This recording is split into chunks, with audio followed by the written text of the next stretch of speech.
இன்னைக்கு நாம் வந்து உருளைக்கிழங்கு வறுவல் எப்படி செய்யுதுன்னு செஞ்சு காட்டுறாங்க. அதுக்கு என்னென்ன வேணும்னா உருளைக்கிழங்கு இந்த மாதிரி வேக வச்சு எடுத்துக்கோங்க. இந்த மாதிரி பேபி பொட்டேட்டோஸ்லையும் செய்யலாம். இப்போ இந்த மாதிரி சாதா உருளைக்கிழங்கு நார்மல் பொட்டேட்டோவில் செய்யலாம். இந்த மாதிரி உருளைக்கிழங்கு வேக வச்சு எடுத்துக்கோங்க.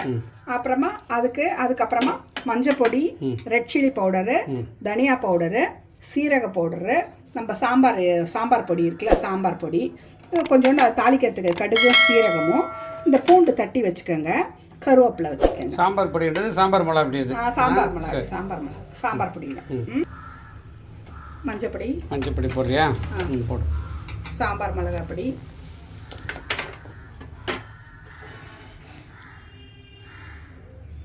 ரெட் சில்லி பவுடர், தனியா பவுடர், சீரக பவுடர், இதெல்லாம் போட்டு நல்லா கலரி வச்சுக்கோங்க. இந்த மாதிரி பசரி வச்சுக்கோங்க. அப்புறம் அப்படியே எடுத்து வறுக்க வேண்டியது தான். வாணலி வச்சு எண்ணெய் விட்டுக்கோங்க. கடுகு சீரகம் போட்டுக்கோங்க கொஞ்சமாக. இப்போ பூண்டு போட்டுக்கலாம். தட்டின பூண்டு இருக்கு இல்லையா, அதை போட்டுக்கோங்க. அப்புறம் கருவேப்பிலை போட்டுக்கோங்க.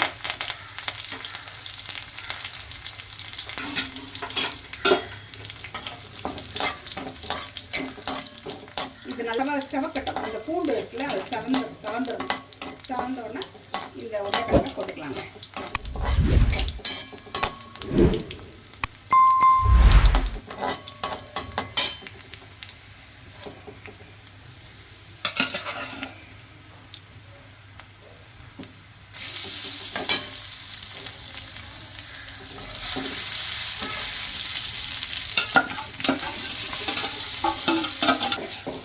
கொஞ்சம் சிம்லேயே இருக்கட்டும், ஃபாஸ்ட்டாக இருக்க வேண்டாம்.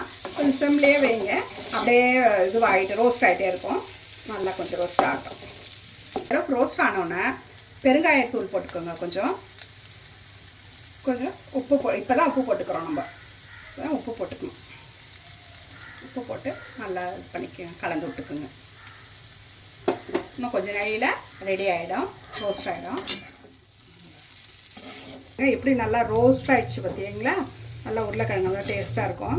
இது ஒரு லெமன் ரைஸு, சாம்பார் எல்லாத்துக்கும் வச்சு சாப்பிட்லாம். தயிர் சாதம் எல்லாத்துக்கும் வச்சு சாப்பிட்லாம். உருளைக்கிழங்கு சூப்பராக இருக்கும், ஈஸியாக இருக்கும், சூப்பராக இருக்கும். சுவையான உருளைக்கிழங்கு ரோஸ்ட் ரெடி.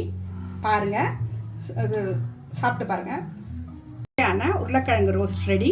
இந்த வீடியோ உங்களுக்கு பிடிச்சிருந்ததுன்னா லைக் பண்ணுங்கள், ஷேர் பண்ணுங்கள், சப்ஸ்கிரைப் பண்ணுங்கள்.